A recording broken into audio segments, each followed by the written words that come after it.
मध्य रेल्वेवर उद्या mega block. धीम्या मार्गावरील विद्याविहार, कांजूरमार्ग, नाहूर स्थानकांचा थांबा रद्द. तर पश्चिम रेल्वेवर आज रात्रकालीन ब्लॉक असणार.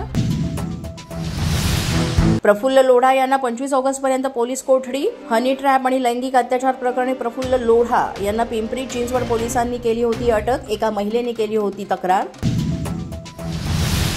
माणिकराव कोकाटे यांनी रोहित पवारांना पाठवली मानहानीची नोटीस. याबाबत एक्सपोस्ट करीत दिली माहिती. कोकाटे साहेब, तुमचा काळ आला होता पण वेळ नाही.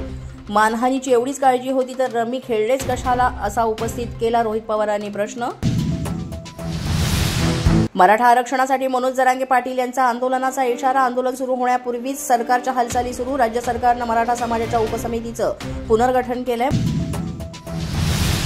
पाकिस्तान नरमला, भारताबरोबर चर्चेची तयारी. पाकिस्तान, काश्मीर आणि इतर सर्व प्रलंबित मुद्द्यांवर भारताशी चर्चा करण्यास तयार, इशाकदार यांचे विधान.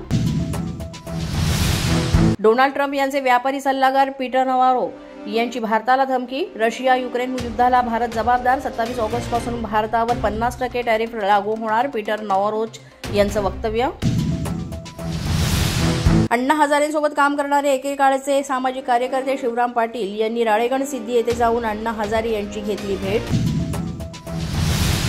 राष्ट्रपतीपदासाठी सीपी राधाकृष्णन यांना पाठिंबा देण्यासाठी फडणवीस यांनी शरद पवार आणि उद्धव ठाकरे यांना केले होते फोन. मात्र राधाकृष्णन आणि आमचे विचार जुळत नाहीत. कोल्हापूर येथील सिद्धार्थनगर कमानीजवळ 2 गटात भांडण. बॅनर लावण्याच्या वादातून एकमेकांवर दगडफेक करत गाड्यांची तोडफोड. घटनास्थळी पोलीस दाखल झाल्यानंतर परिस्थितीची शहानिशा करण्यात आली.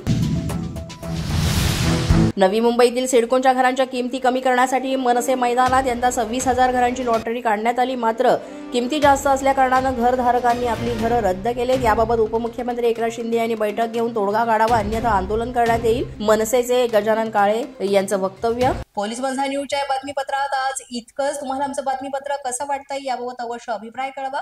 यासाठी पोलीस माझा न्यूजचं युट्यूब चॅनल सबस्क्राईब करा. तसंच आमचं फेसबुक, इंस्टाग्राम आणि ट्विटर अकाउंट फॉलो करा. अधिक माहितीसाठी आमच्या www.policemazhanews.com या वेबसाईटला भेट द्या. आमचे अधिकृत प्रतिनिधी व्हायचे असेल तर स्क्रीनवर दिलेल्या क्रमांकांवर आजच संपर्क साधा. आजच्या बातमीपत्रात इतकंच. पुन्हा भेटूया पुढील बातमीपत्रात. तोपर्यंत पाहत रहा पोलीस माझा न्यूज.